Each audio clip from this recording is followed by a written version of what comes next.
Bonjour à tous. Alors objectif du jour est de vous parler un peu d'histoire sur les différentes versions de SAP.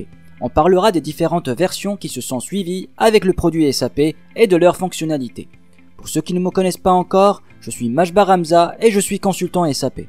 La première version de SAP était commercialisée en 1972. Cette version était nommée R1, qui signifie tout simplement Real Time Data Processing. Permettait de dire qu'à l'époque, le traitement des données était basé sur du temps réel et le complément 1 permettait d'indiquer la version du logiciel.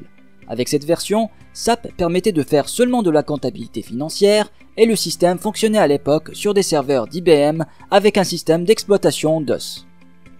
Ensuite vient SAP R2 en 1979. Cette version se caractérisait par une architecture mainframe, c'est-à-dire un ordinateur centralisé très puissant qui regroupe toutes les données de l'entreprise. Cette version permettait d'avoir du multilangue et du multidevise qui permettait de fournir des données en temps réel.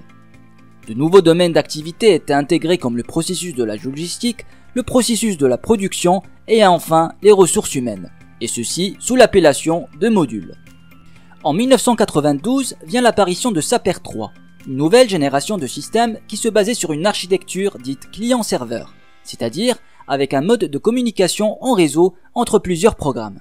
L'un qualifié de client qui envoyait une requête et l'autre qualifié de serveur qui recevait et répondait à cette requête. En 2004 vient l'apparition de SAP ECC et du système EHP, qui était le nouveau successeur de SAP R3.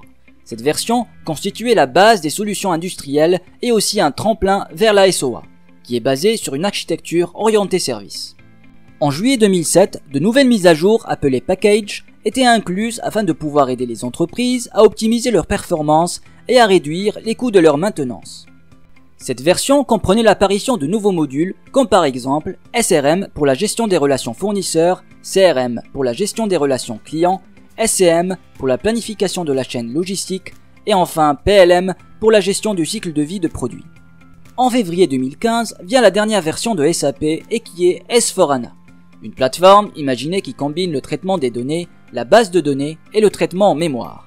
Cette version fournit de nouvelles interfaces utilisateurs en se basant sur l'expérience utilisateur et des bibliothèques pour la planification, le traitement de texte, l'analyse prédictive, spatiale et ainsi commerciale.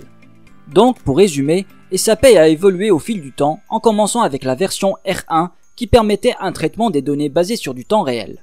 Ensuite vient la version R2 qui se caractérisait par une architecture mainframe qui regroupait toutes les données de l'entreprise. La version R3 qui se caractérise par une architecture dite client-serveur couvrant des composantes fonctionnelles appelées modules. Et enfin S4HANA qui signifie suite et qui permettait d'offrir de nouvelles interfaces utilisateurs, de réduire massivement les volumes de données et d'augmenter enfin la flexibilité et le rendement. Donc si vous avez aimé, n'hésitez pas alors à partager cette vidéo afin de permettre à un grand nombre parmi vous de pouvoir y bénéficier. Pour toute autre question ou nouvelle proposition de sujet, n'hésitez pas alors à me laisser un commentaire en bas de cette vidéo. Quant à moi, je vous dis toujours à la prochaine pour une nouvelle vidéo.